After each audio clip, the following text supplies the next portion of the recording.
இன்னைக்கு நம்ம என்ன பார்க்குறோம் அப்படின்னா விடுதலை போராட்டத்தில் பெண்களின் பங்கு. விடுதலை போராட்டத்தில் பெண்களின் பங்குல ராணி மங்கம்மாள் பற்றி பார்க்குறோம். இந்த ராணி மங்கம்மாள் மதுரை ஆண்டு வந்த சொக்கநாத நாயக்கரோட மனைவி தான் ராணி மங்கம்மாள். இவங்க கணவன் இறந்ததுக்கப்புறம் தன்னோட ஒரே மகன் அரங்க கிருஷ்ண முத்து வீரப்பன் அப்படிங்கிறவர் இளம் வைத்தியர்னால இருந்தனால இவங்களே அரசாட்சியை செஞ்சாங்க. இவங்க எப்படி சொல்லுவாங்க அப்படின்னா, அரசாட்சியை அடக்கத்தோடும் தந்திரத்தோடும் நாம் நோக்க வேண்டும்.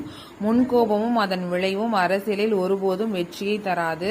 பகைவரை எதிர்கொள்ள எப்போதும் ஆயத்த நிலையில் இருப்பதோடு மிகுந்த பொறுமையுடன் செயல்பட வேண்டும் அப்படின்லாம் சொல்லிட்டு அவங்களோட மகனுக்கு அறிவுரை கூறுவாங்க.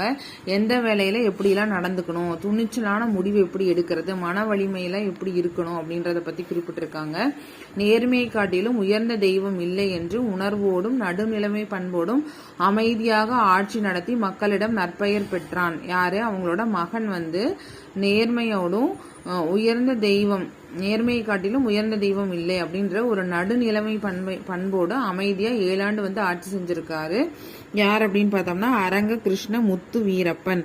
அதாவது சொக்கநாத நாயக்கர் மற்றும் ராணி மங்கம்மாளுக்கு பிறந்த அரங்க கிருஷ்ண முத்து வீரப்பன். இவங்க அம்மை நோய் தாக்கி 7 வருஷம் தான் ஆட்சி பண்ணாங்க. அதுக்கப்புறம் அம்மை நோய் தாக்கி இறந்துட்டாங்க. மகன் இறந்த சில நாட்கள்லே பார்த்தோம் அப்படின்னா அவங்களோட மருமகள் பேர் சின்ன முத்தம்மாள். சின்ன முத்தம்மாள் ஒரு ஆண் மகனை பெற்றெடுக்கிறாங்க.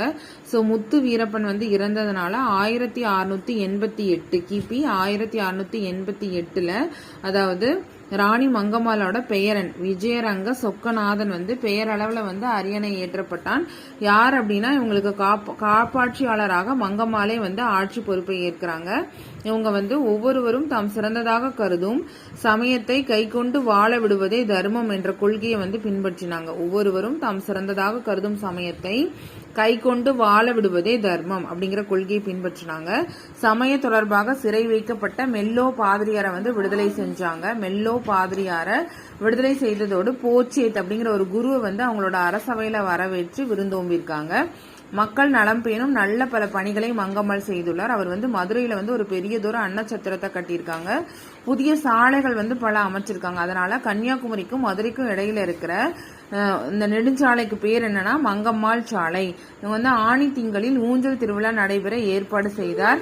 மத்திய சந்தை, மதுரை கல்லூரி, உயர்நிலை பள்ளி கட்டடம், ராமநாதபுரம் மாவட்ட ஆட்சித்தலைவரோட பழைய அலுவலகம், இது எல்லாமே மங்கம்மாள் கட்டியதா சொல்லப்படுது.